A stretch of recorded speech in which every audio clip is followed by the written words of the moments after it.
Hey.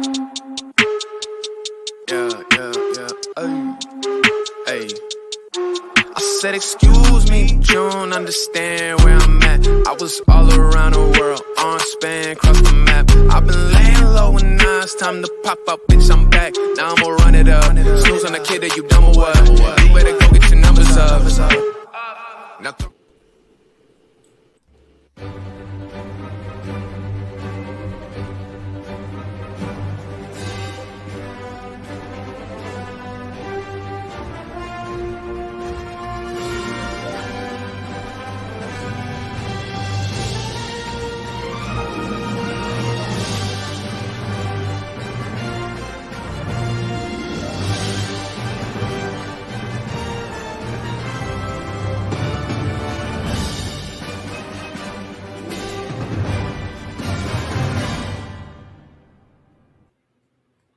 DD Mega Doo-Doo. I'm sorry. Oh, I'm sorry about that, Logan. She must have been talking to you. Oh man. I know Anyway. my name's really difficult to pronounce. Hey, you know what, man? It's been so long since you came on the Bleeding Edge. I've got to bust your balls and shit on this show. Yeah. So you might as well be prepared right now. I'm just gonna warn you. Anyways, hey, what's up, folks? This, of course, is the MCU's Bleeding Edge Sunday afternoon edition. Can you believe it? We're actually live streaming in the daylight. You know, what an interesting concept. And here I am on a wonderfully family-like type 3-team crew here for a live stream edition of the MCU's Bleeding Edge. I am the co-host of the MCU's Bleeding Edge, humbled to be Jeff S., a.k.a. TrueKnowledge. Also aka asshole, depending on who you talk to, or small penis, also with other people, and then of course, I'm being blessed by a double header here for the weekend of like Renee in my life and shit and whatnot, recording with me, from the podcast of champions, sakara.freeforms.net, of course, a wonderful YouTube channel and podcast that currently has multiple people that I consider to be good friends of mine, and make really good content and shows. And what's up, Renee? I'm doing really great. I'm really happy to be here. We were just with you Friday night, and I think we're going to finish up some stuff we were planning to do, but I think we're going to get to now, and I think will be real fun. And you know, we are a family because here I am. It's sort of like the big valley. I'm the mother of the ranch, and then Logan is he's the young son, the young going to take over, and then of course Jeff is the renegade outlaw, illegitimate son that comes in and tries to take over. Well, hey, you know what? I mean, listen, Renee, if you like that whole dichotomy or whatever, that's fine. That's fine. But I mean, we're all in saddles. But you know, at the end of the day, just so we're clear, Renee may be a little bit, although she obviously is not visually like present right now. She's only like giving us an audio dose of her right now, as usual. At the same time, Renee, as older than me as you may be, you are not looked at as like the fucking grandmother or whatever, or mother of the fucking Bleeding Edge or whatever by the other guests and whatnot, just so we're clear. Well, I'm what they call a senior citizen teenager. Shut up. Nobody looks at you like that at all. That's not even how it is. But I'm a teenager. Hey, I'm a senior citizen, but I was actually talking to a friend of mine. We were laughing about it. I said, you know, we're senior citizens, but you know, we're retired, but we're still out running around doing things and partying, and you know, we're having fun. We're getting away with stuff. Well, you know what? Hey, you know, I mean, I'm telling you right now, that asshole guy, Frankie or whatever, that was really stalking me hardcore and trolling me there for a while. Remember him, Renee, I told you about? Mm-hmm. That guy that used to be my friend from Rizzle or whatever and whatnot. Well, Logan, I don't think I ever even told you about that, did I? No. Yeah, I had this asshole stalking me basically for a while and whatnot. It was pretty intense, but he went in the comment section of one of my reaction videos one day, and he was like talking shit to me about like look at you, like you're 39 years old making reaction videos on YouTube to a bandmate, to a band. What are you gonna do? Like, are you gonna be doing this when you're 50 years old or whatever and whatnot? Like, what a joke and all this shit. And I responded to him. I was like, you know what, motherfucker? Hell yeah, I hope at 50 years old I'm making reaction videos to bandmates still. You know what I'm saying? And I'm doing the goddamn MCU's Bleeding Edge and shit and whatnot. I was like, you kidding me? I love that shit. What else would I be doing? Yeah. I mean, seriously, why else would I be doing it? I mean, what reason would there be for me to stop making content or doing the bleeding edge? Because I'm 50. Who gives a shit? Yeah. I don't care if I'm 50 or fucking 60. If I can still make content and go in front of the camera and not look disgusting and shit, then I'm going to. Or if I don't, or as long as I don't get, or if I get like so old that like my already savage fucking like barbaric humor at times and whatnot like gets to a level where it's just not even like doable anymore. Like I'm not even okay to be on YouTube anymore. At that point, I'll probably bow out. Yeah. Because at that point, I will reach that level. I'm working my way up to that point. It's not my plan. I can just ultimately tell and feel that that's the direction I'm going to go. I'm only going to get like raunchier and more raw as I get older, unfortunately. Unfortunately, ladies. Although you'll be in the dirty old man status then. Yes. Oh, really? I'll be like a dirty old man times 17. So, anyways, folks, we're actually here today to do, as it says in the title, a Sunday MCU news roundup special. What are you talking about, Andrew? The guy who didn't watch Moon Knight. Are you talking about Logan? Because I watched Moon Knight. Yeah, I didn't watch Moon Knight. Oh, shit. How did you know that, Andrew? That's weird. I don't remember telling you about that, about Logan. Yeah, you're right, Andrew. He didn't watch it. Oh, someone else. Never mind. Okay, Andrew. Yeah, He's got it to look forward to. You had me tripped out there for a minute, Andrew. I'm like, how the hell would you know that? Anyways, no, I watched Moon Knight, man. I was very disappointed with that shit, too, at the end. I'll tell you right now. I was not happy. Yeah, it was a big flop on the face at the end. I'm not gonna lie. I have been completely skipping over everything Marvel lately. That's okay. You know what? Yeah. I mean, me and Renee were talking about it before you came on. When I was talking to you, Logan. I was talking to Logan on the phone earlier. Renee, telling him about you, and I told him that that you were like kind of stepped back from Marvel and the MCU too. Yeah, I really had. Yeah, I was getting burnt out on it, and I was getting a little aggravated with the direction they were going. So yeah, I was advised to by other people, Marvel people, that just take a break, step away. So I have, and it's but I'm jumping back in. It's with Thor, and I got to be there for Thor. So. Oh, look who the fuck it is here now. We got the other co-host of the MCU's Bleeding Edge, Cybernetic Shark, the and Mrs. Cybernetic Shark. Yeah, the veteran YouTuber, and Rizzler, and good friend of mine that actually tolerates my bullshit and whatnot, and for some reason decided to stick with me for this long. Well, I'm so happy. I now know his real name. Oh, did it show it? Yeah, it's got. Oh, no shit! There. Hey, good job. Way to go, Cyber. So, anyways, folks, yes, we're doing an MCU news special edition here. I've got multiple interesting MCU Marvel articles for us to play with from several different sources.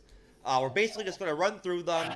I'm going to quickly summarize them to some extent, and then I'm just going to throw some questions at my guest panel here and whatnot, offer them and whatnot, and we'll open the discussion up, from there. Try to be, pretty concise with each article so we can get them all done, and make it fun and interesting while we're doing it. So, hopefully you'll enjoy it. But in the meantime, really quick, I just wanted to, of course, play an advertisement supporting women's sports.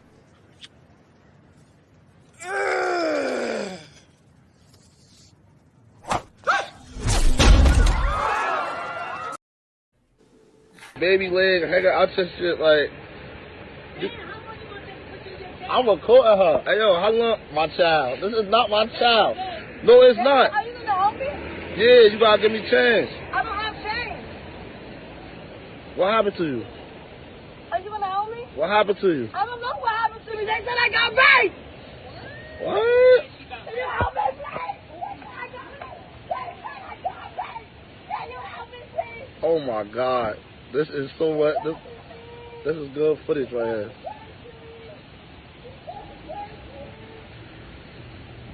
Hey, yo, come on, I'm gonna help you right now. Come on. Where are you gonna help me? I'm about to go get change for you. Hey, miss, you got change for a 20? You got change for a 20? They said I got raised. I don't know what's going on. I'm about to help you right now. Relax, yo. Just.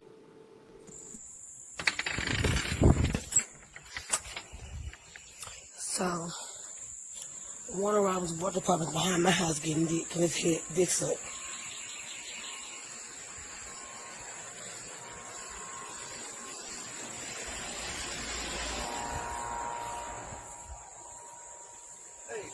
You do know I listen, right?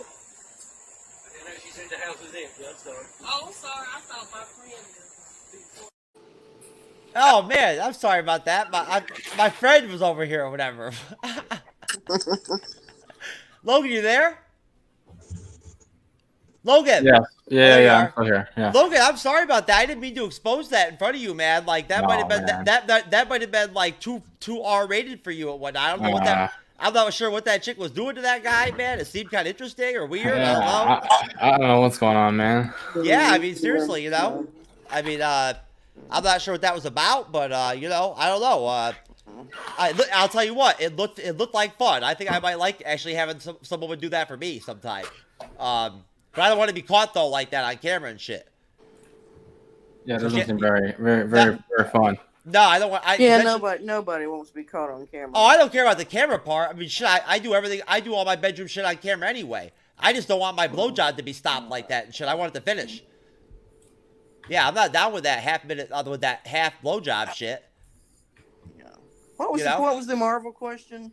Oh yeah. And also just to be clear, Logan, that first video actually is very interesting. That woman with the baby leg coming out of her fucking panties or whatever or shit. She's a very interesting person. Obviously a trendsetter, you know, setting a new trend with the whole baby leg sticking out of her fucking underwear. Yeah. You know, well, I think she's mentally ill, Jeff. No, you know what? What's the questions for Marvel? She's gonna be a new member of the X-Men. That's her mutant power right there. The baby leg. What's the Marvel topic, kid? Let's get on with the show. Oh yes. Oh man, I can't help myself. I love that baby leg video. That's just funny. Oh, so anyway, so check it out. Look, folks. Actually, Renee, I found one more really cool article that I did mention to you earlier from Screen Rant. 10 best casting choices of MCU's Phase 4, which I really thought would be fun to talk about. Okay. So it can be hit or miss when choosing the right actor to play a beloved comic book character, but Phase 4 has really hit the nail on the head with it. Let's see. Blah, blah, blah. Highly anticipated Thor: Love and Thunder arrives July 8th. Can't wait. Gonna be fun to go watch. Everybody make sure you go see it in the theater, of course. Yeah, I'm going. And early reviews have already been well received, with special attention being given to legendary actor Christian Bale's portrayal of the main antagonist, Gore the God Butcher. The MCU in its first 3 phases had fantastic casting choices to bring some of pop culture's most famous comic book characters to life. Kudos to Sarah Finn. Let's see. With Phase 4 being the current production line for the MCU, it's time to take a look back and see what were the best decisions casting-wise for new characters to enter the beloved franchise. Now, I'm just going to go down this list, and then I'll go back to you and Renee and Logan and back and forth and whatnot. And you guys can let us know what you think. Okay. As far as whether or not you agree with where they're going to go with this, or you disagree. Okay. The first one is Wyatt Russell as John Walker, U.S. agent from the Falcon and the Winter Soldier series. And essentially what they say is, a character that everyone loves to hate, Wyatt Russell's portrayal of the U.S. government-sponsored Captain America is a fine balance between sympathetic and abhorrent. His actions during the course of the Falcon and the Winter Soldier series can be described as vain, while simultaneously arrogantly believing what is right. The perfect antithesis for Chris Evans' Steve Rogers, if the government and military originally had their way and went with their ideal candidate, who could they control? Wyatt's performance manages to convey this with flying colors, that at the end of the day, most audiences find this character detestable, yet they can't help but agree that Mr. Russell plays it brilliantly, making him more three-dimensional to a character that could have easily been one note.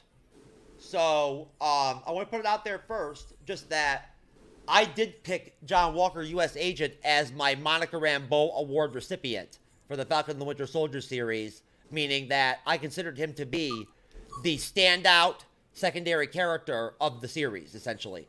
That like basically didn't take over, but stood out to where, you know, he really made an impact for himself in the show.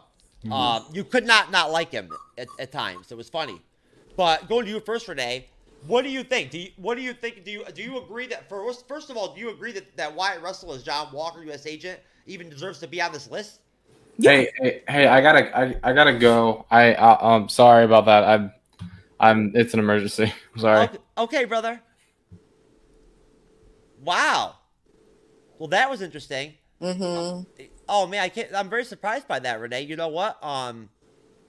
I swear to God, I think the exact same thing that he did the last time that he came on here. I think he lasted for like maybe 5 or 10 minutes, and then he did the same thing. Well, so took a powder.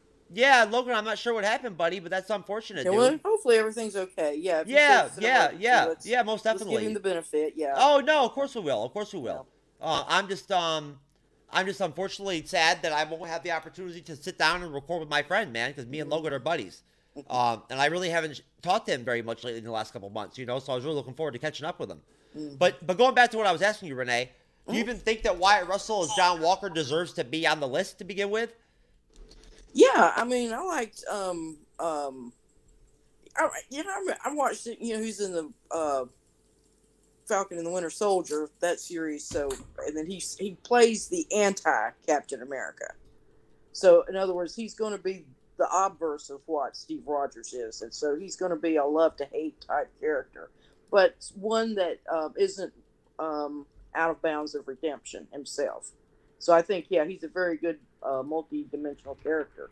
And Wyatt Russell, you know, he was, you know, I don't remember too much about him as far as him and I think he did a good job. I know he's Kurt Russell's and Goldie Hawn's son, so that's, I guess, a celebrity plus for him.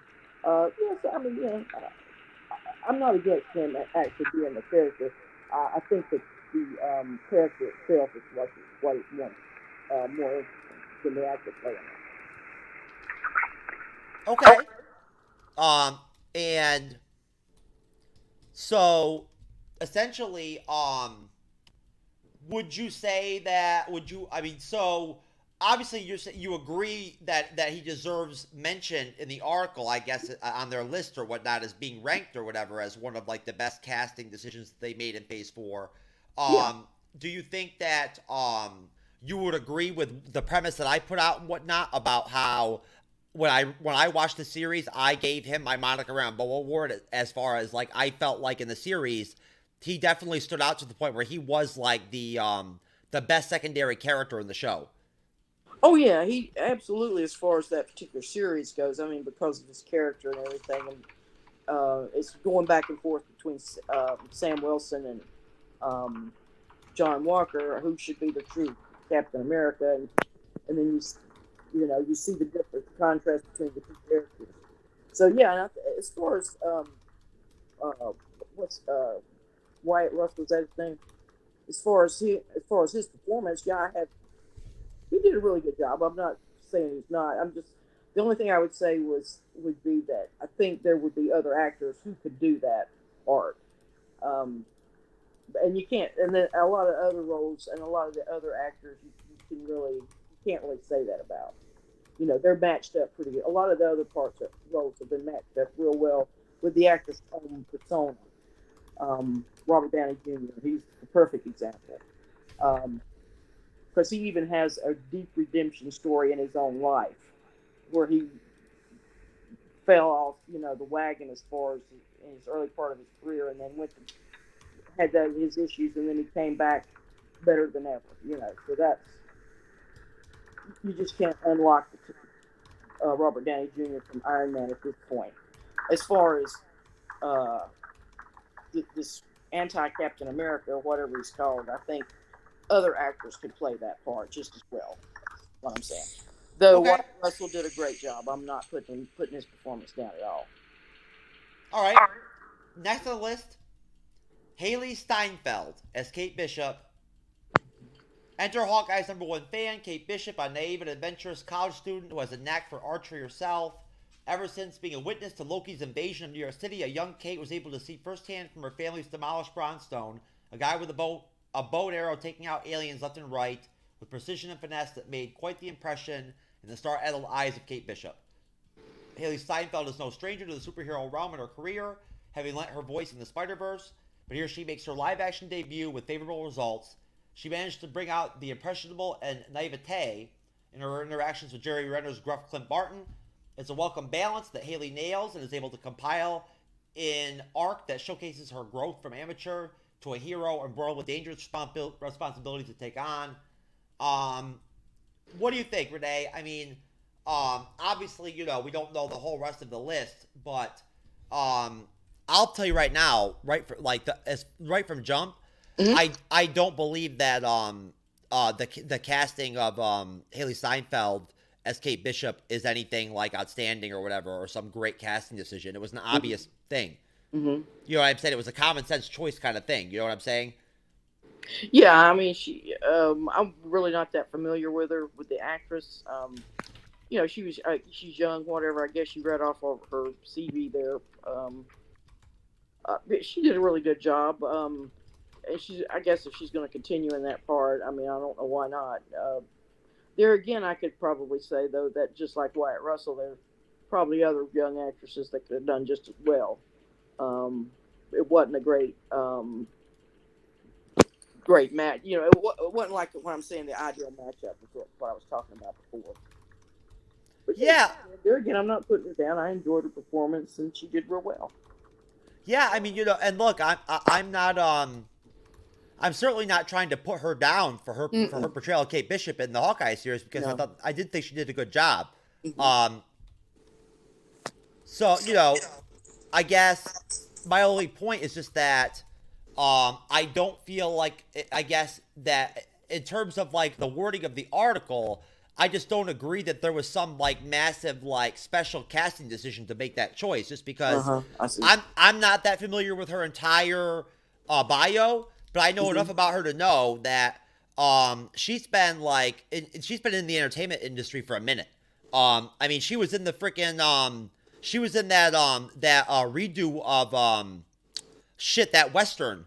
Okay. Now I know who you're talking about. True. Yeah. She freaking she was nominated for an Academy Award for supporting actress for the movie. Right. She was much younger than, I guess she was like 12. Yeah, 11 years old. 11 or 12, and she was outstanding in that movie. Yeah, I do remember that. I do remember when the series was going on. I found out that she was the same actress, and yeah, I mean, I remember seeing her in that True Grit, and she was just really, really good. I mean, she was a real standout in that. And she, like I say, she brought her game to the same role with, you know. And when you're talking about these comic book characters, I'll say this: it's not like casting what you would a regular straight drama or comedy, because you know you're having to deal with an image that's already set in a lot of the viewers' minds of what that character is going to be like. So that they have to do a pretty good personality and demeanor matchup, I think, with how they want to go with those characters. And whereas I think in maybe more straight storytelling, that it can be more what the actor wants to bring to it themselves, or what the director wants to make up the character. You see what I'm saying? I do. They're not confined to a trope, as it were, and a particular style of trope. Agreed. So next, Florence Pugh was Yelena Belova. Now this one I agree with. And this I feel like it was actually like probably, I think, was an effort taking, like, you know, type of decision making process to actually cast her. Ranging from period dramas to indie horror hits, Florence Pugh has made quite the career lately. So it's only a matter of time before she was under Marvel Disney's radar. Her first appearance as Yelena was one of the standouts in Black Widow. Yet it wasn't until her appearance in Hawkeye that she was truly able to explore the depths of Yelena's tragic character. Now, I must admit, folks, I sadly, and I actually do feel bad that I have never watched any of Florence Pugh's other movies. Although I've heard that she's a very good actress. Obviously, I would agree based off of what I've seen from her in the MCU. You got to spend so much time with her, laments Yelena in one of the most heartbreaking confrontations ever portrayed in the MCU. and Flores manages to capture every emotion to great effect. While still in the early stages of her career, she has certainly made a name for herself, and her performance as Yellen is just one more to add to an ever-growing resume. Now, Renee, of course, what do you think? I mean, what do you think as far as including her on the list again? I mean, do you feel like she belongs on here? Do you feel like it was almost like a Kate Bishop, like Common Sense kind of deal? Because I mean, from what I understand and what I know, she was pretty popular as an actress already before they casted her as Yelena Belova. Yeah, she is a really good actress. And I guess here's what I'm trying to say about what an actor can bring to a part, and there are certain actors who have the ability to deliver pathos, which is whatever it is, that emotion, or whatever it is they have, whatever trick they use, I don't know. They can convey a character that will come right straight across that screen onto you. Probably the best example is Joaquin Phoenix in Joker. My God, that character was so scary. He produced a character so scary. He was able to just jump right out and get me, and I'm hard to get when it comes to stuff like that. But Pugh has that quality. She's very, you can her emotions touch you as you watch her act, and that's what I like about that. So yeah, she's definitely, I think she's going to be a major star, a major part of MCU going forward. And what do you have to say about her performance in the Black Widow film? Because that's actually a topic that I've never broached with you before. Yeah, I saw the Black Widow a while back. I haven't seen it again lately. I do certainly remember her performance. And it was a fun movie. You know, it had some issues, but it was a really good movie, and I thought she played well with ScarJo, and they played off each other well as sort of a mother-daughter, sister type relationship, where she's trying to reconnect and everything, and maybe hopefully set her younger quote unquote sister in a better path and save her from her what she had to go through, what the Black Widow had to go through. So yeah, very good. Like you say, I think she's going to be like one of the big five or whatever that'll emerge in the next phase or two. Yeah, I agree. I think that if anything, we may not even see the best of her yet. Right. In terms of what she's already done. You know what I mean? Like, I think she can actually act at a higher level than what she's already done. And bring a lot to that character. And bring a lot to the evolution of the character. Yeah, they haven't given her much to do with the character yet. You know what I'm saying? Really, if you think about it, you know, they've really kind of limited the scope of her participation in the MCU at this point. But it was a absolute great decision for them to throw her into the Hawkeye series. And her revenge that she went through with the Hawkeye series. I mean, that her evolution of she's going to destroy Hawkeye for killing her best friend, and or being responsible for her best friend's death, and how she has to evolve through that emotion and come to her realization that no, he's not guilty of anything there. And so, yeah, she is really good. Yeah, I'm glad they have her. Yes, and again, and she also won the Monica Rambeau Award for me for Hawkeye series and whatnot and everything. I did believe that she was the best secondary character in the series in terms of impact. You know what I mean, of the series. Absolutely, yeah. Yeah, I felt like she may have gotten less screen time than other secondary characters on the show. But what she gave, the jolt of energy that she injected into the series was tangible. You know? Well, she's going on to bigger and better things. So. Oh yeah, I mean, hey, they'll use her. They'll use her.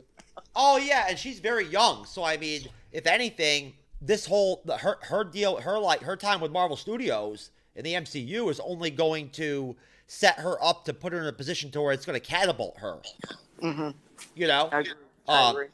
Yeah, because at the end of the day, there's people out there that may disagree with this, but I don't see at all why working for Marvel Studios or Kevin Feige and acting in these type of films and whatnot would not benefit you in terms of your you know, the desire of other directors and other Right. producers and you know film Oh companies yeah. Oh to yeah. go out and you know and ask these actors and actresses to you know to perform in their films and whatnot.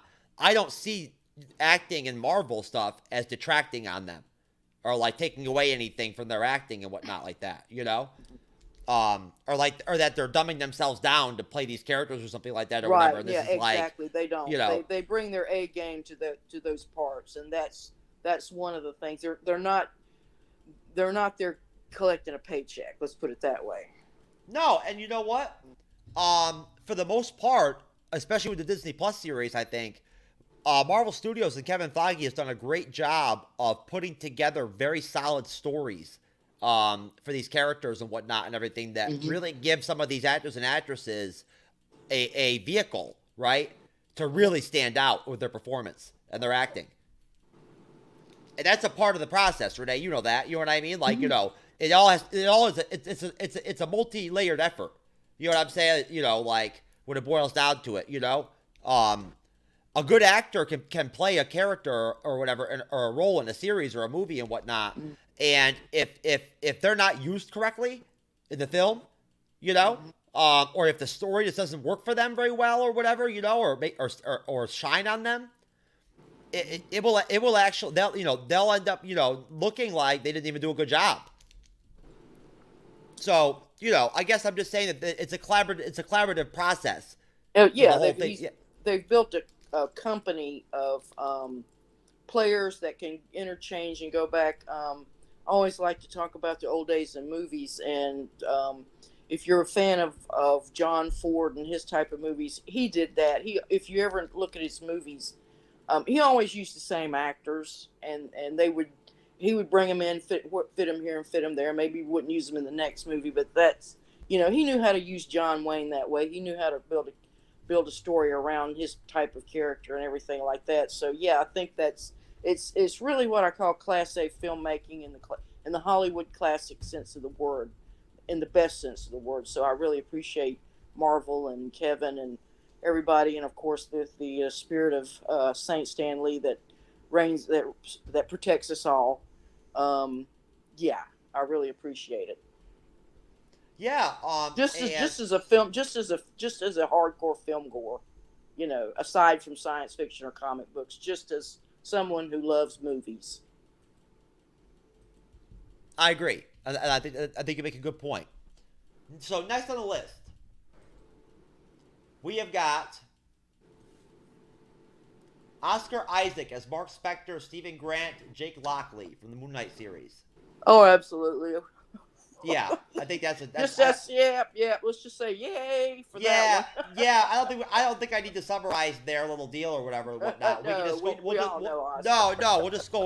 just really quick, Renee.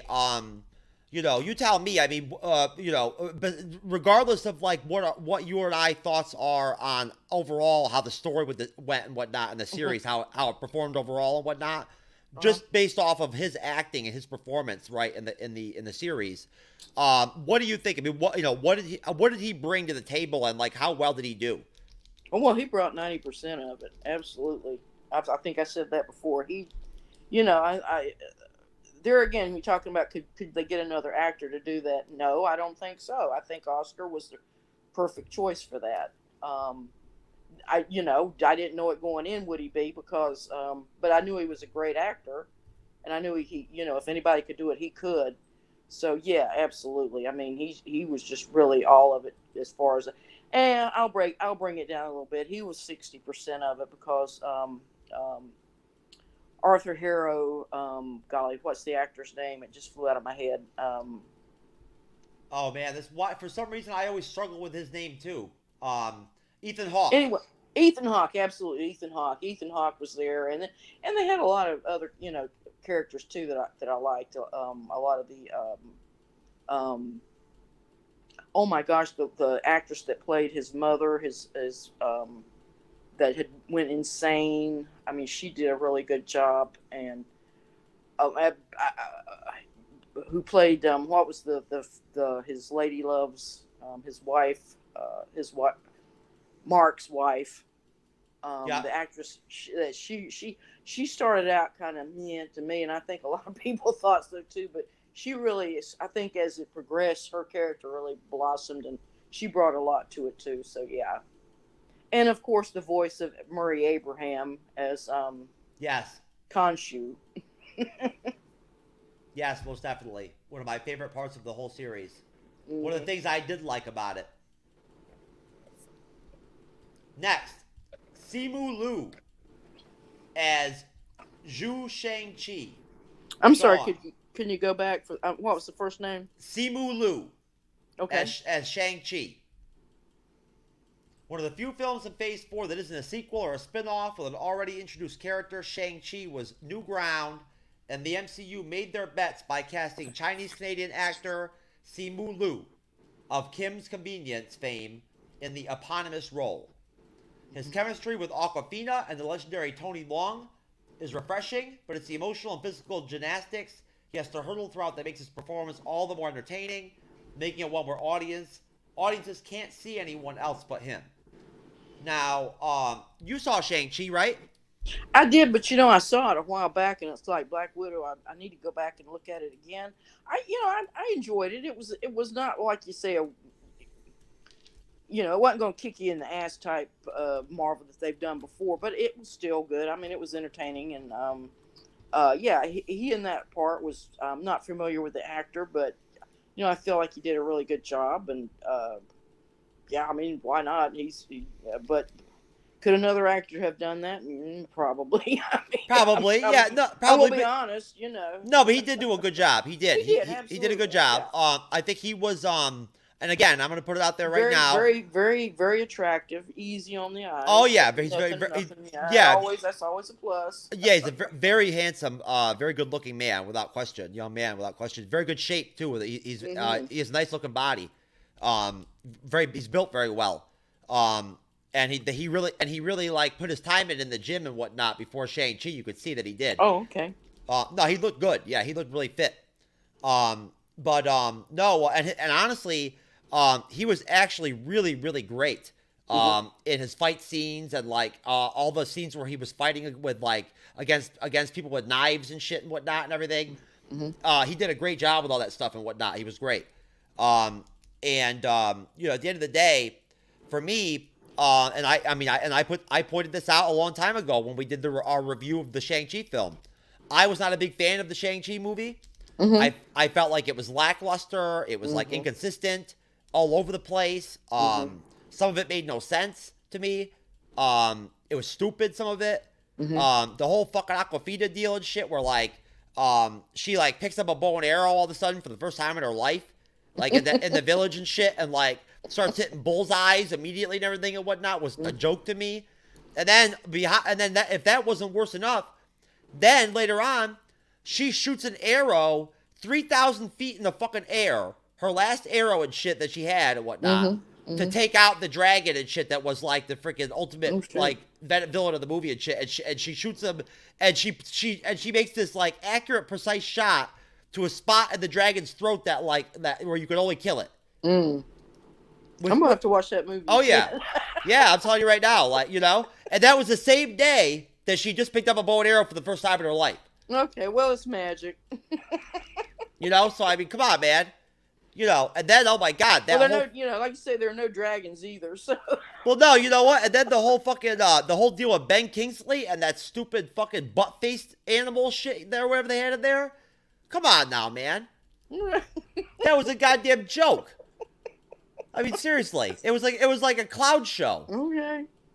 So I'm just saying, like, I mean, I like Ben Kingsley. I do too, but it was disrespectful to him as an actor that they even like made him like fucking like deal with that crap, man. No, I'm sure that paycheck wasn't disrespectful. Yeah. Okay. I'm telling you right now. I'm gonna have to go back and look at that movie again. I do remember I loved all the colors. Well, bottom line, it was beautiful. I felt like one of the high points for the film was Simu Liu's portrayal of Shang-Chi. And I think he has a bright future in the MCU, I do. Yeah, absolutely, yeah. So next, Carl Lumbly as Isaiah Bradley from the Falcon and the Winter Soldier series. Now, this is an interesting choice and a good one, I think. I definitely agree with this. What does it take to be the next Captain America? Seemed to be the main running theme of Disney Plus Falcon and the Winter Soldier, but ultimately it becomes more about reckoning with the past. During Sam Wilson's trials on becoming the next Star-Spangled Avenger, Bucky informs him that there were other experiments conducted by the U.S. government to recreate the Super Soldier Serum.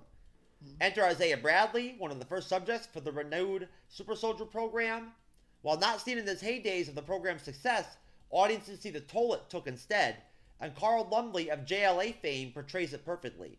Bitter and disillusioned from his experiences that were reminiscent of the Tuskegee experiments, had left Isaiah as a broken man. While his appearances were brief, they made a significant impact on Sam going forward when taking up the shield. Carl makes every minute count from his conversations with Sam to his tearful silence at the Smithsonian. So what do you think, Renee? Now, do you agree with his selection? Do you think that the Carl Lumbly's acting in that situation with that role was anything outstanding or whatever? Mm-hmm. Okay, you do. Yes. All right. So then you agree that he belongs on the list. Mm-hmm. Yeah, I thought they really did a bold thing in that the Falcon and the Winter Soldier when they brought that character in, because it does, as you mentioned, the Tuskegee experiment. But beyond that, there were so many, and I don't want to be too much of a Debbie Downer, but sadly in our history we have had many times when the government or when the army or whoever has decided, unbeknownst to people, they want to do experiments on them. Probably the most egregious is when they took men out where they did I think it's called the Mike Bravo test, the one that's very popular, where you see the atomic bomb explode under the water and it comes up. That they actually would take people out on those ships, seamen and whatnot, to go out and collect animals, and they were unprotected and everything. And then you had while the scientists and people like that were walking around in hazmat suits. So, I mean, and then the ramifications of what happened to them later on in their lives is if they did get a bad dose of radiation, then it affected their lives down the road. So they didn't really get any compensation or anything for that. They were left behind. There's so many, Agent Orange, there's so many stories that we can talk about that are just horrible. And I think that particular character brought that to an audience that may not be familiar with that. And hopefully it would give them some insight into to what goes on in real life and not fantasy with science and experiments and things like that. And Lord knows I'm not putting science down. I love science. I'm very pro science, but it can be misused just like anything else. And I didn't mean to get too political there. And if you want to edit this out later, that's fine. Oh, shut up! I'm too lazy to edit anything like that. Whatever. I don't care. This is the bleeding edge. Come on now. But as far as that actor, to bring it back up, yeah, he did a really good job. I mean, he has the age, his body's broken. He's a super soldier too. He's a Captain America too, but he was left behind. So he needs to, hopefully he can bring that. They're again talking about pathos. He brought that to the character. So hopefully they can go forward with, I think, some more of those types of things. I hope they do down the road. I know we live in very difficult times in our society. So we'll see what Marvel does with it see what they can do. Okay. Well, we've got two more to go. Okay. And then the last two, we're gonna skip because it's Christian Bale as Gore the God Butcher, which we haven't seen the movie yet. And then the other one is but I think we can all agree that that's the perfect choice. Oh, of course it is. Yeah, it's an obvious one. Yeah, but then the other one is Iman Vellani as Kamala Khan, Miss Marvel, and Renee unfortunately has not had a chance to check out Miss Marvel yet. No, I have not. So yeah, so I'll at have that to pass point, that one. Yeah, there's no point in doing that one. But as far as the two that I've got here, there are two really good ones I think to finish up with on this article. Richard E. Grant as classic Loki. Oh my God. Yes. Oh my God! Yes, please. While only appearing. My theory is that old Loki is in that helmet at the end where Goliath or Zoliath or whatever his name sucks his soul out of his body, and it's just the helmet. He's up in that helmet. While only appearing in one episode, In a post-credit scene, Richard E. Grant chews up every scene he is on display and is one of the many Loki variants. Given the moniker of Classic Loki, Grant's costume appears to have been ripped out from the comic book pages of the Silver Age. Mm-hmm. All but dressed campily, Grant portrays his take on the famed Marvel villain as anything but. His monologue detailing the events after his universe faced off the Mad Titan is treated so solemnly that audience forget that he has a headpiece with horns the size of a Highland cattle's. For the short amount of time, Grant's performance was an amazing example of what could have been if the MCU was produced a decade earlier or so. So, what do you think, Renee? I mean, obviously, like, come on now. Like, everybody knows that, like, his performance as Classic Loki in that episode was classic. Mm-hmm. It was awesome. That was the best episode of the series, as far as I'm concerned. Yeah, I mean, he was really, yeah, and I think probably what that they said that when, and if you kind of look, I don't really see it, but that Tom Hiddleston, when he was a young actor and when Richard E. Grant was a young actor, they favored a bit. So him playing his older version or whatever, his father or whatever they wanted to do with it, you know, I thought that was sort of an obvious casting choice right there. Plus he's English and, you know, and everybody knows he's a great actor. So no problem there. I mean, he was going to nail it. But yeah, I mean, you're saying, now what were you saying that that was an end credit scene? I don't remember seeing. Yeah, it says he was in an end credit scene as well. When? Episode 4. Remember at the end of episode 4, the end credit scene, you see all the Lokis when Loki shows up. Oh, just them standing there. Okay, yeah, when they're just standing there. Yeah, I remember that. I thought it was some sort of a, it was real funny. He was standing there with a purse. I remember seeing that. He had a big old grandma woman's purse. I guess they were using it to collect whatever they were going out and scavenging for. Yeah, that's what they were talking about. But, okay, yeah. I remember what you talked about now. Yeah, I mean, that's a no-brainer. It really is, and he did a great job. And of course, one of my other favorites was Alligator Loki. Alligator Loki was freaking awesome. Yeah, I'm interested to see what they're going to do with him next season. Because Mobius and I guess the Loki, Classic Loki, and Kid Loki were trying to figure out, you know, and Mobius said, well, I don't remember processing a Loki. I processed a lot of Lokis, but not one that was an alligator. So how he got to be an alligator and got through TVA, who knows, into the void. So that hopefully they'll explore that a little bit more next week. Yeah, I mean, you know what? I mean, hell, you know what, Renee?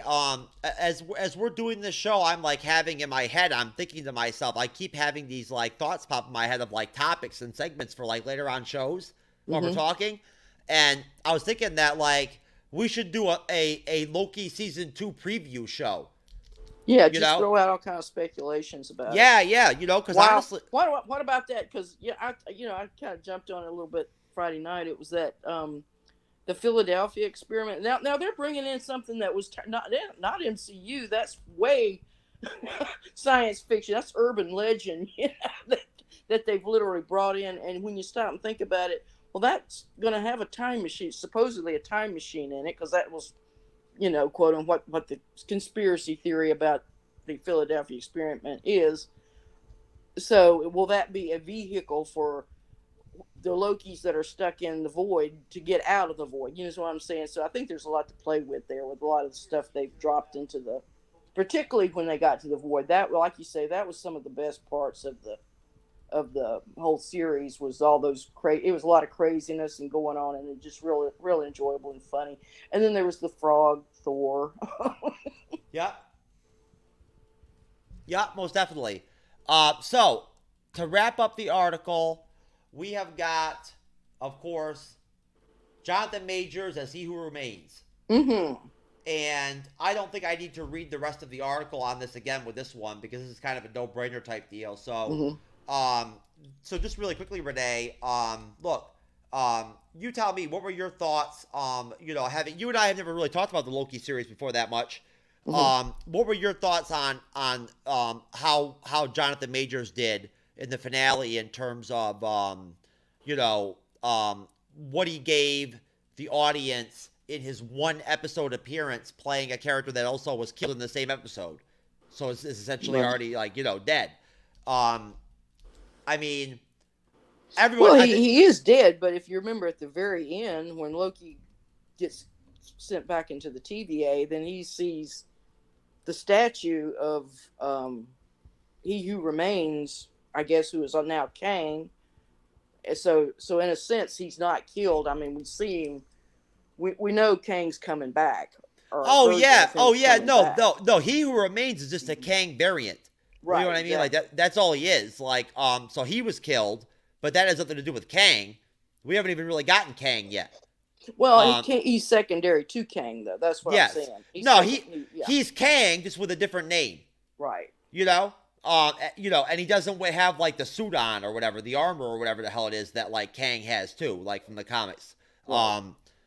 Kang in the comics does have like an actual like costume and shit and whatnot and everything. Yeah. I think it's a time travel. He's able. Yeah, he is. Yeah, he has like blue skin and shit and whatnot. You know, he's a time traveler. That's what he does. He jumps through time, and also travels the different dimensions, right? Mm-hmm. Conquering them. You know what I'm saying? Like one after another. Like conquering anywhere he goes.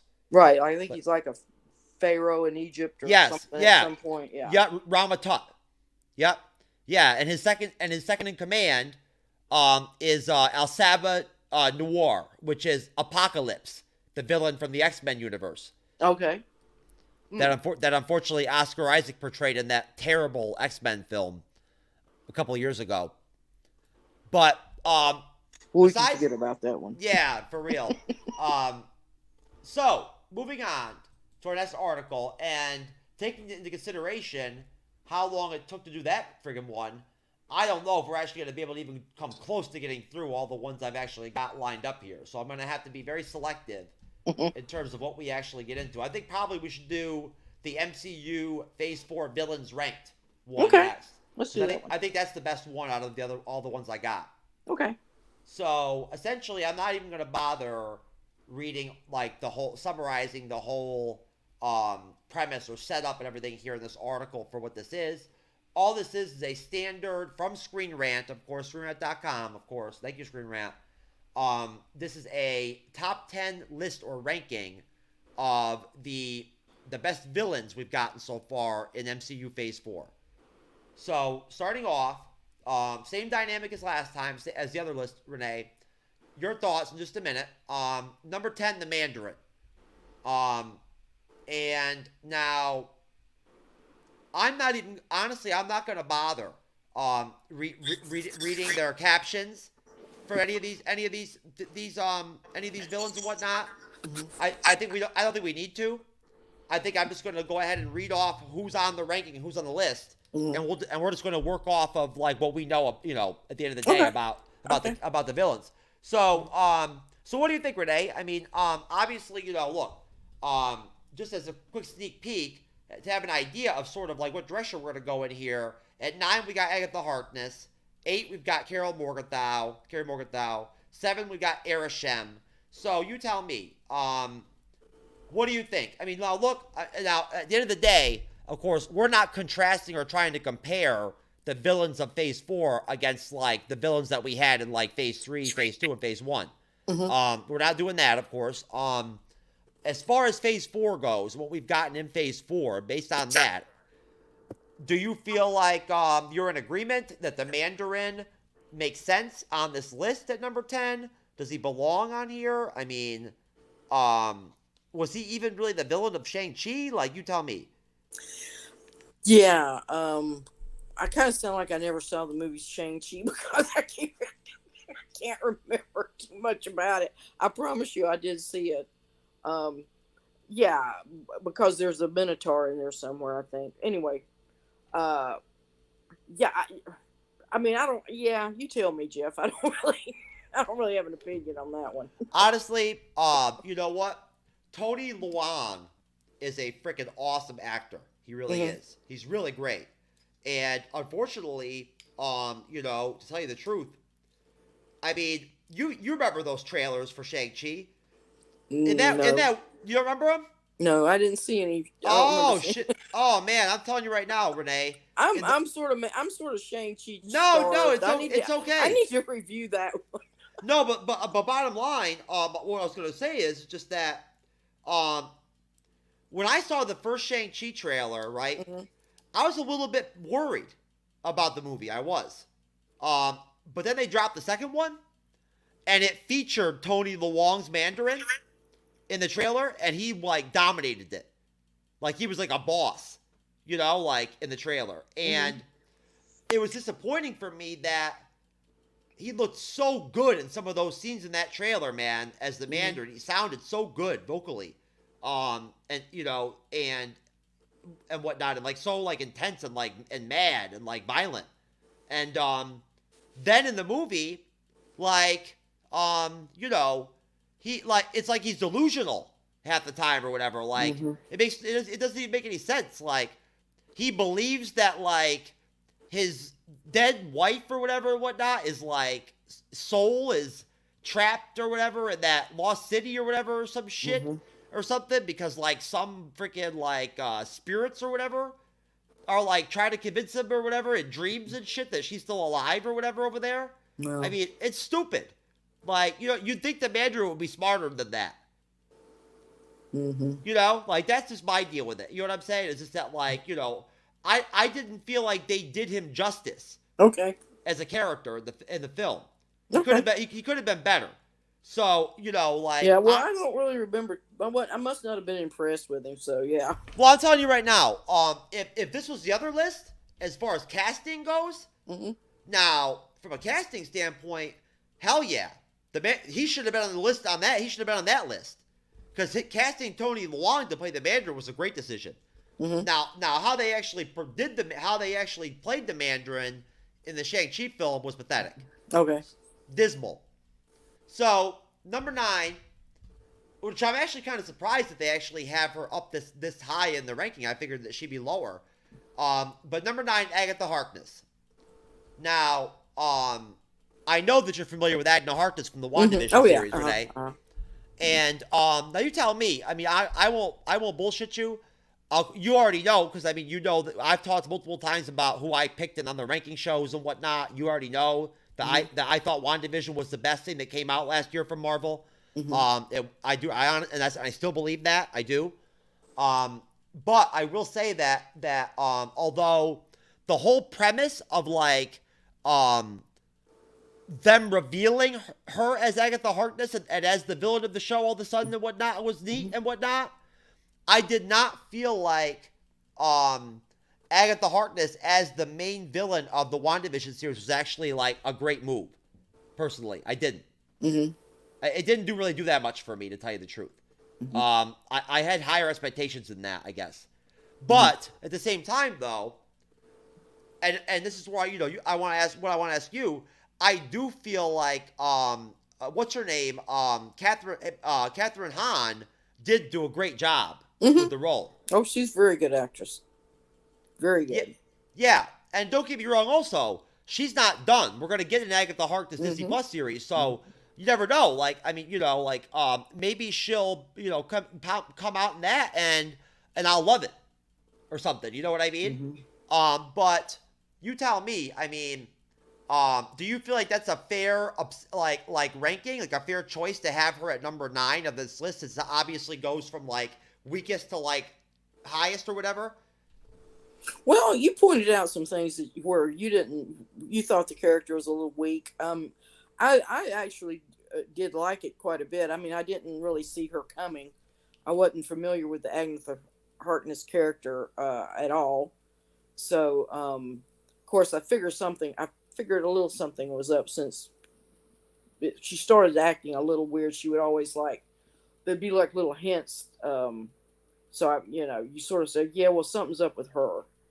And like I say, Catherine Hahn, she's just a really good actress and just brought her 100% to it, like she always does. And yeah, I really like that. And going forward, she's a very interesting character. I mean, she has a past in the, wasn't there a Marvel 1600 type comic series where they actually took the characters somehow, some way, they exist in 1600 America, and the characters fit whoever would have been living back then. I think it's an interesting premise. I've never really explored the comics, but so that would be that sort of connection. Maybe in the next season, we go back and see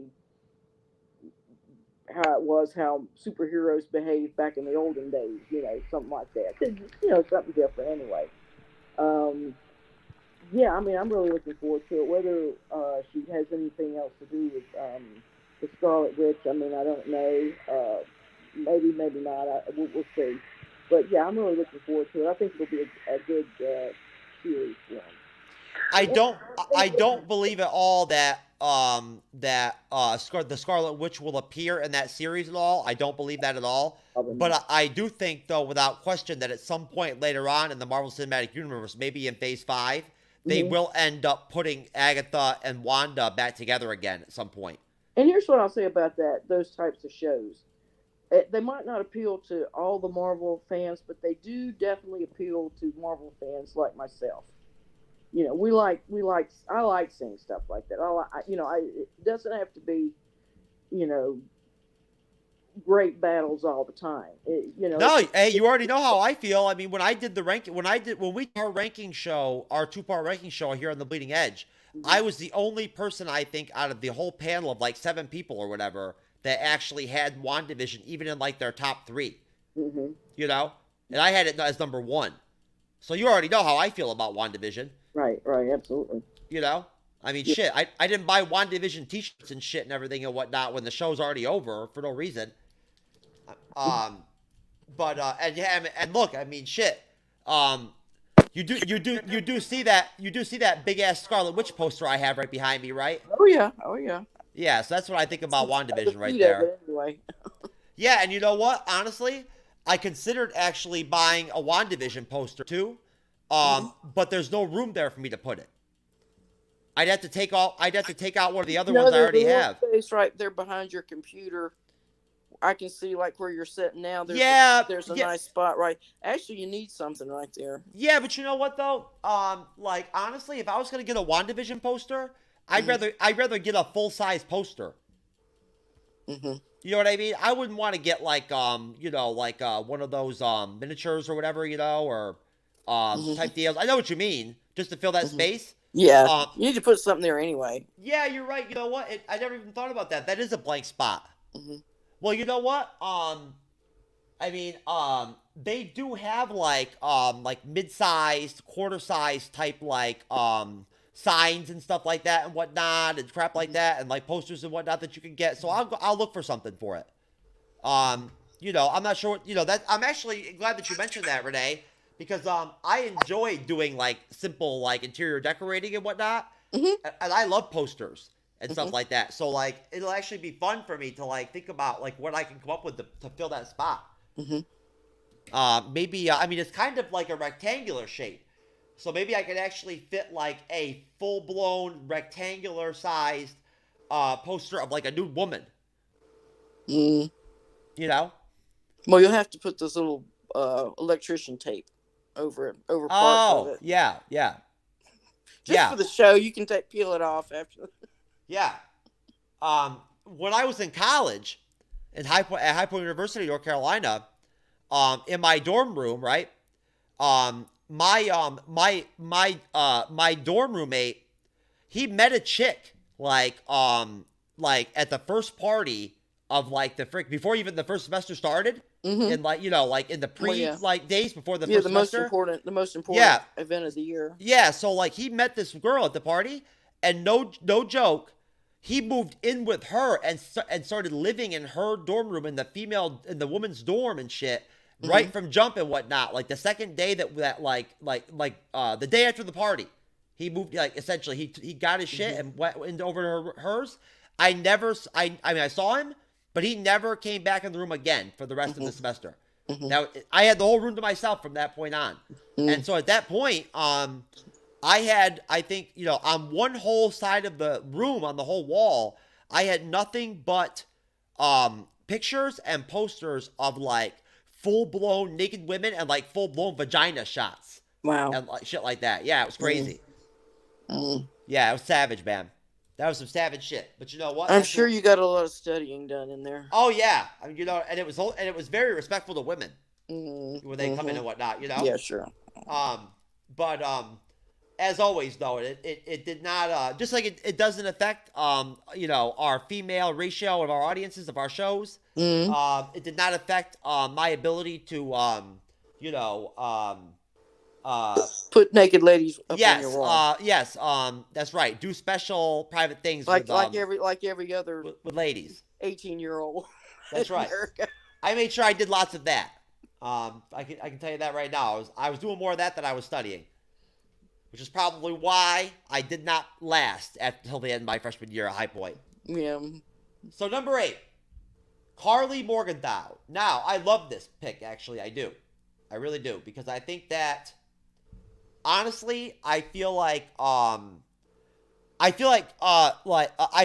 forget the name of the actress that actually played her, but I think she did a great job overall. But honestly, I was not happy with how they did her in the finale of Falcon and the Winter Soldier. I felt like it was kind of like she's the revolutionary. Yes. Yeah. Okay. I felt like she was really strong throughout the series, and then in the finale, the way they ended it with her just getting shot and dying or whatever and shit, it just seemed kind of stupid to me. I was not happy with that. I did not feel like that was I did not feel like that was a proper way to like wrap up her arc in the series. I didn't feel like I did not feel like they did the character justice with the way that they ended it. You know, and that's the same thing I thought about like the whole deal with Sharon Carter becoming the power broker and all that shit. Yeah, I didn't like that. I didn't think, I was like, what? You know, like, how does that, so, you know, like, but bottom line though, you know, what do you think? Do you think that like, this is fair? Like to have her ranked, them ranked at her at number 8? Do you think that she belongs in the list at all? No. I didn't get the impression that she was a supervillain.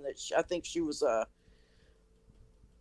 somebody who was trying to fight a revolution and just kind of went off the deep end. You know, she wasn't a class. She was really more like she probably would have a close analog to somebody like the Weathermen, people like that back in the 60s who didn't think the Students for Democratic Society and the student protest movement was radical enough, so they went underground and they began bombing draft centers and things like that. And I don't think they ever killed anybody. Fortunately, I think they wound up killing some of their own selves with their explosives. But it's something in that vein that they go into it for a good reason, for justice, for trying to fight for and things like that, and yet they get blinded by their own power or whatever, and their own sense of justice or puritanism or whatever, and they take it in the wrong direction of what a revolution should be. So yeah, I don't even see, like I said, I don't see her as a villain in that sense. In the way Agatha is, you know, she's a real comic book villain, you know. No, and I understand exactly what you're talking about to some extent, because I agree with you. I think that yeah, there again, that was in that same I mean, they were bringing in some real. Just talking about that series, Falcon and the Winter Soldier. They had a lot. I mean, there was the issue with people coming back. I mean, there were the people who had gone in the snap and then came back 5 years later, and how society was dealing with that issue, which I'm sure would be profound that we couldn't understand, and things like that, along with the other character, the African American who had been rejected from the super soldier program and things like that. And I mean, they had a lot of real hard hit social issues, so I'm going to give them credit for that. I think it might have been a little delivery problem, like you said, that the characters weren't strong enough or whatever. You know, I would go with that, but yeah, I'm going to give that series high marks just for their social. just for their going out on a limb alone. I'll give them that. I would too. And of course, when I did my rankings, I had the Falcon and the Winter Soldier as my number 4 of production that came out in 2021. After, of course, Loki, which I'm sorry was a better series than Falcon and Winter Soldier was. It was. And of course, the Black Widow film, which people can have their opinions and whatnot as to whether the Falcon and the Winter Soldier was better than the Black Widow film. I don't know. Can you compare a series to a movie? I guess. No, I don't think you can. Yeah, No. I don't know. You really can't, can you?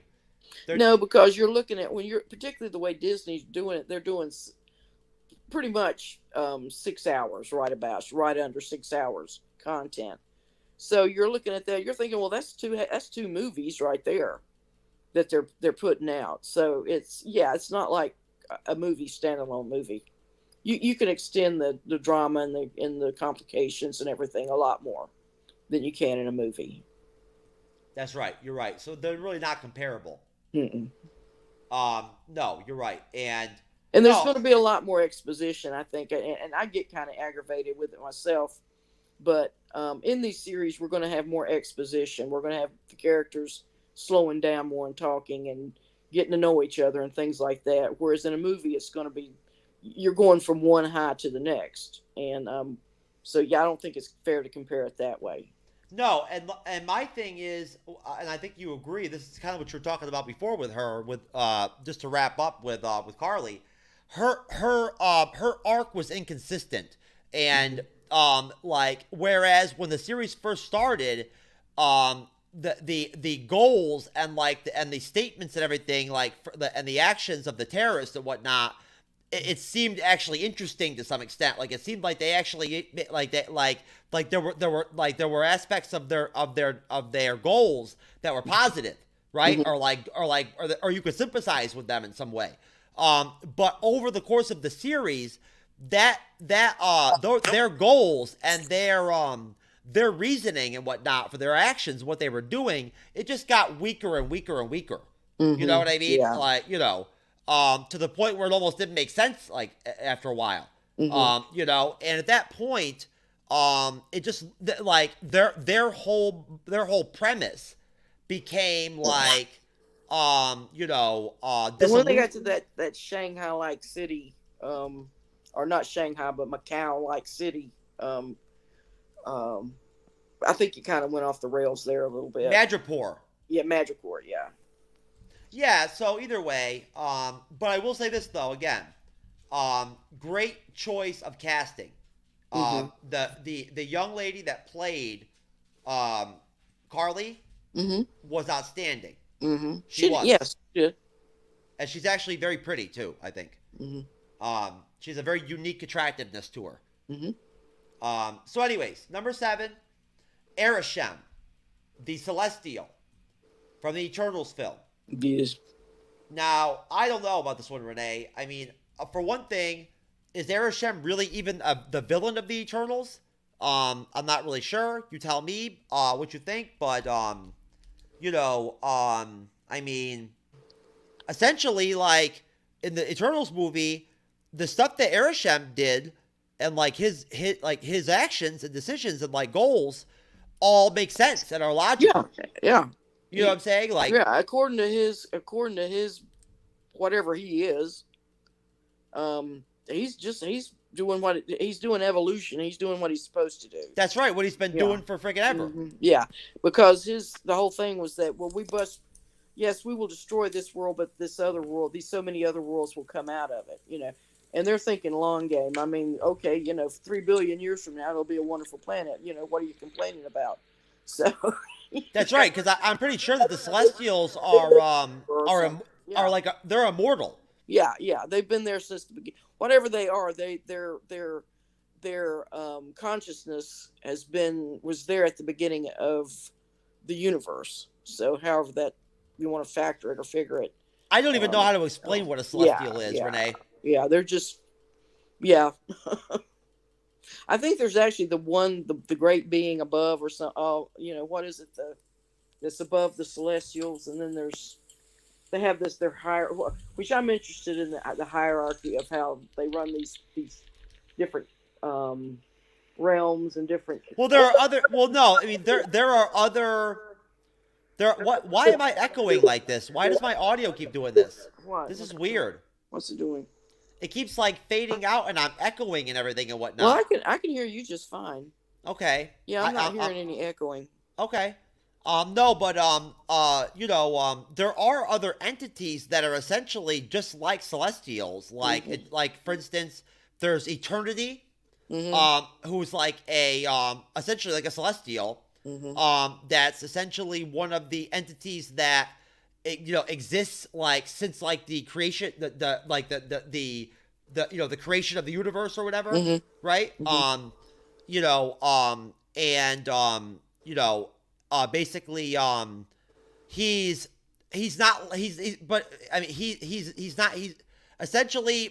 a celestial that kind of does his own thing. You know what I mean? Like, like kind of has more free will and whatnot, and like plays a different role in like, in the hierarchy in terms of what he does and whatnot.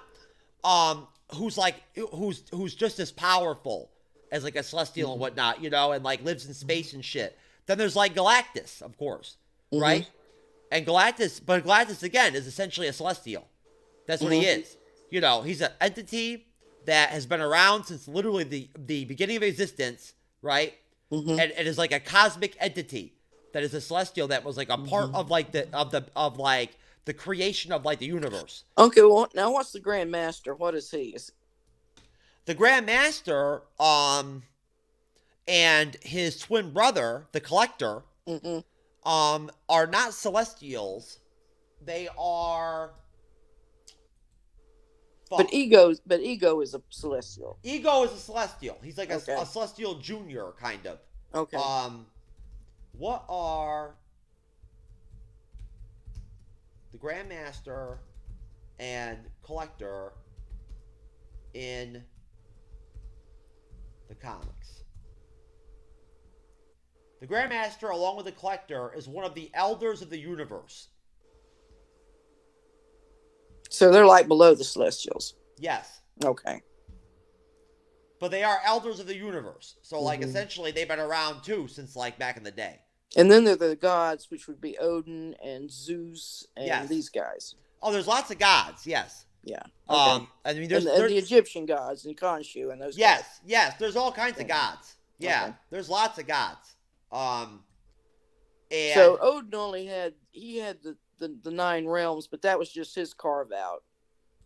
Yeah, and some of the others have their own sort of version of that. Yeah, like I mean, I'm not sure how they're going to explain like where Zeus lives.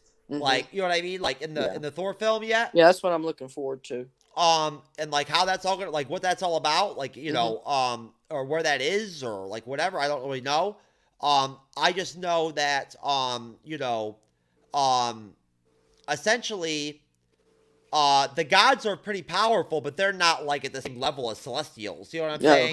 No, they're far more limited. Yeah, they're limited to what power they can draw off the cosmos. Yes. So, anyways, number 6, Arthur Harrow from the Moon Knight Disney Plus series. And now, I'll be honest with you right now, I think Renee and I are pretty much on the same page with this one. I thought that, honestly, probably the best freaking part of the Moon Knight Disney Plus series was Arthur Harrow. I did. I honestly thought that, and again, as always, I can never remember Ethan Hawke. I thought Ethan Hawke's performance in the series was, obviously, he gets the Monica Rambeau Award without question. But beyond that, I thought I thought him and Khonshu were the best parts of the series. Besides, obviously, Oscar Isaac's performance as Moon Knight. So, what do you think? What do you think about the ranking of number 6? Yeah, he's a good villain. I think he works in well. And like I say, and he's a complex character. He's not a one note like what was the other the Celestial guy and the Eternals. Yeah, so absolutely, I would say he ranks up there. I'd probably rank him a little closer to, like 5. Yeah, well, yeah, because I mean, because I mean, 5 is Wanda Maximoff from Doctor Strange 2, 4 is General Dreykov from the Black Widow film, which I never would have put him at 4. Like, I would have had Jack Harrow, like, ahead of him. And 3 is Kingpin. And look, Kingpin was fucking awesome in the Daredevil Netflix series. Perfect. Oh, he is. He is a comic book villain. Yes, but what he did, perfect. He's perfect. But what they gave him to do in the Hawkeye series, I don't really see how that's enough to like deserve him to be number 3. So that's my only argument here is that if anything, I think Arthur Harrow should probably be ahead of him. No, I would put Kingpin ahead of Arthur. Okay. Yeah, for one thing, a lot of it has to do with Vincent how do I say it? D'Onofrio. Vincent D'Onofrio's performance. And I've said this before. Sorry. And I've said this before many times. His combination, the way he created that character, was, he brought in like elements of Noah Cross from the Chinatown and Charles Foster Kane and Citizen Kane. I mean, he sort of melded these two characters, and I think he actually played Orson Welles. And he bears a resemblance to Orson. If you've ever looked at young Orson Welles, Vincent does.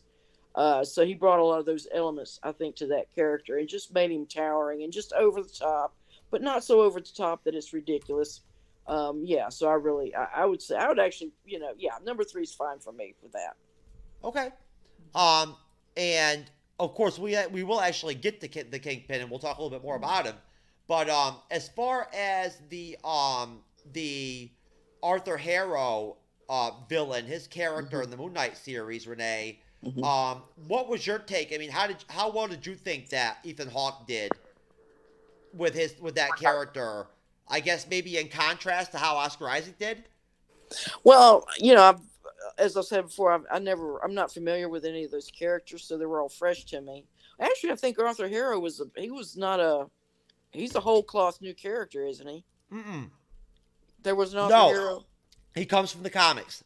Oh, he does come from the comics. Okay, yes. my bad. That's okay. Okay, I was thinking they had whatever that, but then I'm unfamiliar with it. So, but okay, yeah. They actually did real well together. I mean, I think they orbited each other real well, particularly in the scenes where he's doing the psychoanalysis when we're back to what may be a more real type Dr. Harrow, who's a legitimate psychiatrist trying to crack whatever is wrong with this Mark, what was his name? Mark Spector? What was this? Yeah. Mark Spector. Yeah. This his patient this psycho that he's got in front of him. And so he really, at times, he actually played it. I was trying to think, because he played him like he was a real psychiatrist trying to do this. He wasn't a supervillain at all. And he was able to go back and forth, I think, between those two personas real well. And of course, he was an aggrieved, former assistant or former avatar for Khonshu. So he had his revenge. He was trying to get on him more than he was Mark Spector. He was going after Khonshu. So yeah, just real well. Yeah, he's a really good villain. I hope we see more of him. Yeah, I mean, honestly, like, I would have loved to have had them, like, do some flashbacks or something and actually shown us, like, him as the avatar of Khonshu. You know what I mean? Like, that's the one thing that I felt like was missing a little bit that I would have liked to have seen. Probably so. All right, so number 5, Wanda Maximoff. And they are all basing this off of her being the villain of Doctor Strange 2 in the Multiverse of Madness. So, now I'll say this. As I think about it, I'd say that this is probably a pretty fair choice in terms of where they put her in the ranking. I guess probably like around 4 or 5 or 6 is probably where I would have liked her. So I think this is pretty solid. And I think that, you tell me what you think, Renee, but I do think that Elizabeth Olsen's performance in the film as the villain was maybe not outstanding, but without question, it was very well done. Mm-hmm. There's a heartbreak to her as a villain because we know her as Wanda before she went psycho. And so it's hard for me to even though I acknowledge she is a villain, that she's doing horrible, evil things that she shouldn't be doing, my heart still goes out to her. So I'm just going to not rank her. I'll acknowledge she's a villain, but I'm not going to rank her. Okay. That's fine. And I think that I get exactly what you're talking about. I do. And it's like watching imagine a parent that's watches a child go through that. They knew what the sweet kid was like growing up, and then to watch him go into, for whatever reason, just sink into some sort of despair like that in real life. Sure, of course. Mm-hmm. All right, so number 4, General Dreykov from the Black Widow film. Now, I don't agree with this at all. Renee, I don't even think that this guy should. I don't even think General Dreykov should even be on this list. Mm-hmm. So you tell me what you think. Yeah, I agree. Yeah, he was just a guy doing his job. You know, he yeah. I actually liked. I love David Harbour, and I hope we see more of David Harbour from that movie. I do too. If they're bringing, Yelena in, I think they sort of are paired off as a team. They would work well. Yeah, most definitely. I don't know if we'll. I honestly, to tell you the truth, Renee, I don't anticipate that David Harbour will ever be back in the MCU. Oh yeah. I don't, to tell you the truth. No. I don't see where he fits anywhere, to tell you the truth. Because I mean, honestly, his character is intrinsically linked to the Black Widow. Okay. You know what I mean? So at that point, but you never know. You know what I mean? Yeah. I guess you never know. You never say never. You can hope. Yeah. So number 3, the Kingpin. Now, we already talked about this a little bit. Yeah. You know what? Hey. Vincent D'Onofrio as Kingpin. The first season of Daredevil is the one full season I actually have watched. I'm in the middle of season 2 right now, and I've been stuck there for like 3 or 4 months now, and I've just never gotten back into it. But that one first season, Vincent D'Onofrio as the Kingpin is outstanding, and the dynamic between him and Charlie Cox as Daredevil in that first season is unbelievable. How they have this dynamic, this relationship almost, where essentially over time you have this vibe where the Kingpin really respects Daredevil. You know what I mean? He really respects what he does. And the reasons why he does it. You know what I'm saying? And whatnot. And really is impressed by his actions and whatnot and everything, trying to fight crime and shit like that. Yeah, well, he's trying to. He also likes his prowess, his physical prowess, his because he wants to enhance himself too. And you haven't gotten to the third, because he really comes back in the third season, and I'll say the third season of Daredevil is not the best one, but it does have Kingpin. I think is more dominant in that one, and I think kind of makes a lot more sense when you've seen that one, and then when you see the Hawkeye series, I think his character makes a little bit more sense. Well, I saw that. I have seen that fight scene between him and Frank Castle, Punisher, in the prison. That was freaking brutal, man. Don't talk about a good ass fight scene, man. And Kingpin stomped his ass too. Yeah, he's got that huge, like I said, that huge chomp where he just like King Kong or something, just kind of. Well, you know what? He really conveys the comic book Kingpin. If you know King from the comics, that's just very brutal, very violent. You know what I mean? And very powerfully violent. The type to powerful enough to just kill people. He could just it's just coming right off of him. That huge chest, you can just see it. Yeah, like, you know, like, I mean, he has that ability. Like, he can just kill someone. Mm-hmm. You know, instantaneously. Like, almost immediately kill someone or whatever. You know, like, crush their throat or some shit. Or pick them up and throw them through a freaking window. Yep. You know what I mean? Like, you know? Yeah, you take a baseball bat to their yeah, you know what I mean? Like, their head. I mean, that's why, you know, I mean, honestly, again, I think the casting of Vincent D'Onofrio as the Kingpin was the great move. Mm-hmm. Oh, yeah, know? like I said, that was really, there again, that's that sort of perfect casting. When you think about him, the character, probably when he first, the actor, I'm sorry, he was in Full Metal Jacket. Yes. And he played, oh my gosh, what a performance. I think that was like one of his first movies or close to one of his first movies. And he is so good in that. So yeah, he brings that sort of psycho quality. And then he was the Bug in Men in Black, the alien, whoever. Yep. He played that, and then he was all misshapen and everything. That's so, right. Yeah, he is just Vincent D'Onofrio is just a great actor. And he was on the Law and Order, third Law and Order show. With that chick, shit, what's her name? That used to be on the Oz HBO series back in the day. And he was in the Mystic Pizza. He was in a rom-com with it was really, really sweet and adorable. Yeah. No.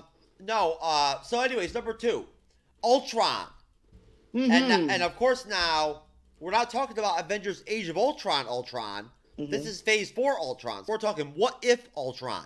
Okay. Now, I don't know, Renee. You know what? Honestly, I don't really remember. I saw the What Ifs, but I don't remember too much about that. Can you refresh him a little bit? I'll tell you right now.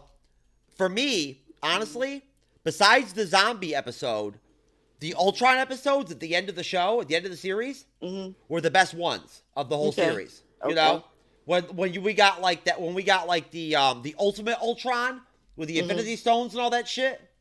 Remember? Yeah, vaguely. I'm gonna have to go back and rewatch that. And he like conquers the Earth, and then he actually like somehow is able to see and like acknowledge and see the what's his name, the Watcher. Yeah, right, and like grabs them and is like, hey, you know what the hell's going on? You know what I mean? And they have a battle or something at the end. Or? That's right, and he like so he discovers the multiverse, and then he just starts conquering the multiverse. Okay, yeah. Like, you know, dimension to dimension by dimension. Okay. Right? And then by, like, the end, in the finale, the Watcher puts together that team, you know, like, to take on Ultron with Peggy Carter, Captain Carter, and... Well, do you think going forward that they'll do some more live action, more in that vein? What do you mean? Of What If? Yeah, no, just taking the premise of Ultron... Of an Ultron from another, so you don't think that'll happen? No. No. So Doctor Strange is not going to meet the Ultimate Ultron somewhere. No. I mean, honestly, my anticipation would be that when we get the second part or the second season of What If later this year, which we will get it this year, I would assume that probably this new set of episodes will be totally different than the ones we saw before and have totally different characters and totally different actors and actresses focused on in those episodes than we saw in the other half in season 1. So I would expect that probably, you know, you won't see you won't see Peggy Carter again in What If season 2. You won't see Black Widow probably. You know, Ultron won't be there. They won't have Party Thor or anything like that. You know what I mean? Yeah, I didn't really like that at all. Neither I didn't either. It was a joke. That was just too but you know, stupid. there probably won't be any Chadwick Boseman Black Panther at all. You know what I mean? Like they're probably it'll be completely focused on totally different sets of characters, right? Just like they did with season 1. Where they did have like certain characters that were in multiple episodes, like Black Widow, for instance. She was in like 4 or 5 of the episodes. But no, honestly, I think that this is actually a great selection at number 2. I think that Ultron in the What If series, at least for me as a fan, was a major smash hit. And honestly, hey. I think that Ultron in freaking Age of Ultron is a great villain. Yeah, well, I mean, if you're going by that villain, yeah, absolutely, I like that one because he was just an extension of Tony Stark. Yes, that's basically all he is. He somehow got really screwed up with everything, and then like a corrupted like Tony Stark with a different world. Along with the Butler character, Jarvis, along with Jarvis, he somehow wound up in that, and so just a really good villain. I like him at that. Number 2, absolutely, for Ultron. Ultimate Ultron, I'll have to see a live action version of it before I'll judge it. Okay. Number 1, of course, this should not be surprising. Kang, He Who Remains, is number 1 on the list. Now, hey, look, the publications and these media websites and everything and whatnot, they love Jonathan Majors, and they think his performance as He Who Remains in the Loki series was like, award winning and shit and whatnot. Now, I think it was great, but I don't know about all that. So you tell me, Renee, does he belong as number 1 as the top villain of Phase 4? No, because he's not. All he was is He Who Remains at that point. We don't know the Kang, what he's capable of, or what his plans are, or what he's going to do. Was he even a villain in the Loki series? No, I don't think he was a villain. No, he wasn't a villain. He was holding the universe. That's together. Right. No, he was the one that wanted to keep the universe together. He was keeping the peace. Yeah. So no, he wasn't a villain. Now he may be a villain, coming up, but right now, no. I would say at number 1, nah. No, if anything, I would put Loki at number 1. He did more damage than there anybody. was Thanos. There was no real villain in the Loki series. There was no villain. You know what I mean? Not really. No, not really. I mean, it was the villain was the TV.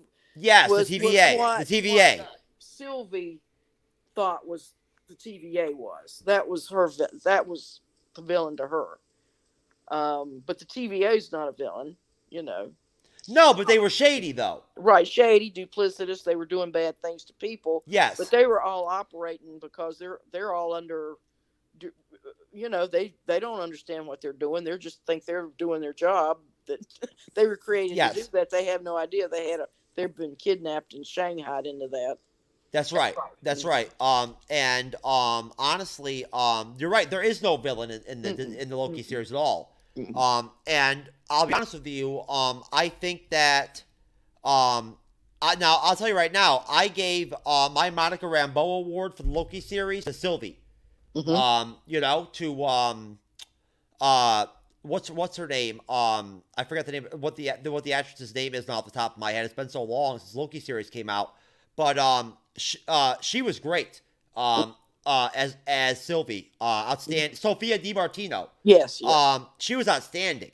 I really thought that. I honestly think that part of the reason why they decided to order the second season of Loki and the third season is partially because of her. I wouldn't. Yeah, absolutely. I mean, she's, and that's the great thing. And there again, Loki's one of the just great characters because you can do so much with him. He can be male, he can be female, he can shapeshift, he can, whatever. He can be a kid, he can be an old man, he can be an alligator, he can be a villain, absolute villain, he can be a good guy, So there's a lot to that. And I mean, they've populated that series with a bunch of Lokis in the void. So I'm interested to see what they're going to do with that. Hopefully some fun things. They kind of got it set up for talking about that ship. If you notice, they've got a ship. They've got a villain, a comic villain with a missing hand. They got an alligator. They got a bunch of boys, a bunch of lost Loki men, and one girl, one lady. What does that sound like? Peter Pan. Well, I'll tell you, now that you mentioned the boys, I have got to sit down and actually watch The Boys. Oh, I've never seen that on Amazon or whatever, whatnot. People keep telling me over and over and over again that I'll love it. Well, yeah, I've heard that too, but I don't want it to compete with that. Like I'm talking about getting into burnout. I've noticed if you kind of go into these other versus universes, whatever. Even though they're not connected, it's a lot of the same action, the same tropes, the same. It's the characters are different, but the plots are basically the same. So I Yes. try to limit it, and it's something down the road. Who knows? I'll check it out. I do live. What's his name? Carl Urban. He's talking about just a guy that's just been in everything. He's been in the MCU. He's been in Star Trek. Has he been in Star Wars? No. Okay, so that's what he's got to do. I think he's been in every one of the whatever they're going. He's found a spot in it. So yeah, I'm sure it's a good show because I've heard good things about it. So. All right. Well, you know what? I told Renee that we would make this show an hour and a half long. We're already at an hour and 40 minutes. So that means I'm 10 minutes already past that. So I'm going to cut this off. Mm-hmm. Great show, Renee.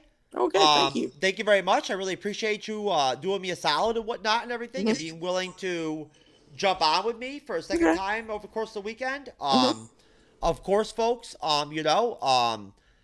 those of you that catch this as an actual video on YouTube, which is where we get most of our views at the end of the day, I hope that, you notice that this is our Sunday edition of the MCU's Bleeding Edge. And essentially my goal in the future is to try to make sure that these live stream shows on Sundays go off at either 5, 6, or 7 p.m. every Sunday. So that'll be the range of when we'll probably start off every Sunday. And over time, I'll get things tightened up and planned and organized to where I'll be able to go out ahead of time and let people know up front, during the week or whatever, when the Sunday show will actually go off. But thank you to everybody out there that did catch the live stream. And again, I want to thank Renee for joining me again and whatnot and doing this show. Renee, of course, comes from the Podcast of Champions and Sakar.freeforums.net, which is almost like a sister, creator type deal with us and whatnot, to where we've done a lot of shows together. We'll be doing a Thor 4. It's almost hard to say. Review. I'm not sure which day it will be, but that will be coming up. I haven't been participating over at Podcast Champions. Like I say, I was trying to take a break, but I'm going to jump back on with Thor 4 and hopefully Miss Marvel. Not Miss Marvel. I'm sorry, She-Hulk. She-Hulk, yeah. That's right. And you better make sure that, I'll talk to you personally about this and whatnot and everything. But hopefully we can do something like we did, last time with Hawkeye or whatever, where, I can steal you away from Podcast of Champions, at least for maybe a couple episodes of She-Hulk. Okay, sure. Okay. No problem. Yeah. And hopefully also, maybe I'm really trying really hard and making an effort. I am to try to line some things up to where hopefully in the next couple of weeks, the next couple of months, I'll start to be able to throw at least a second female onto the panel with you on shows to where it's not just you, and there's at least another girl on the show but you, Okay, no problem. I think that would be a nice dynamic for the show. There's never enough women on the panel as far as I'm concerned. But anyways, either way, folks, again, we appreciate very much and value all of you that catch these shows, once they upload onto YouTube. You're the reason why we're monetized now. And, we're going to start rolling in the dough and getting the big checks from YouTube for, $3.20 there in a month or whatever, and whatnot and all that. Which is really going to be, you can really get a lot with that. That's a lot of spending money. You can get several cans of the peach tea. There you go. You can really invest into your recording equipment and all that and whatnot with that. So, but anyways, we really do appreciate you. And please, as always, do me a favor. I have noticed recently, unfortunately, in the analytics on YouTube, that a lot of you that are actually watching the videos of these live stream shows, and even the ones that are liking it, you're not subscribing. So do me a favor, please. It's not hard to hit the subscribe button when you're already here anyway. All right, come on now. Are you telling me that you can't help the Bleeding Edge out? Shit, man. We're fighting the big battles over here for every man, and all that shit over here. So at the end of the day, look, I'm not statistically driven or whatever, or like concerned and whatnot at the end of the day when it comes to doing these shows and like the MCU's Bleeding Edge. I've got different motives and whatnot with why I make content. But at the end of the day, you know what? Like, I would friggin' like to actually like get to 10,000 subscribers at some point. So, you know, the quicker all you people out there actually make sure you subscribe, Cyber and I can get to that point. And I'd like that. That'd be nice. So, I don't need any money. I don't mind if we don't get paid off this shit. But I would like at least to like, you know, get some nice subscriber like numbers and whatnot, you know? So anyways, bottom line, you know, for Cybernetic Shark, my co-host, for Logan, my good friend that unfortunately had an emergency and had to bounce on us during the show. Hope you're all right, Logan. Good to see you, brother. And for Renee, I appreciate you. Shout out to the Podcast of Champions, car.freeforums.net, and all my friends there. And we will see you in the next one. Peace. Galaxy. Yeah.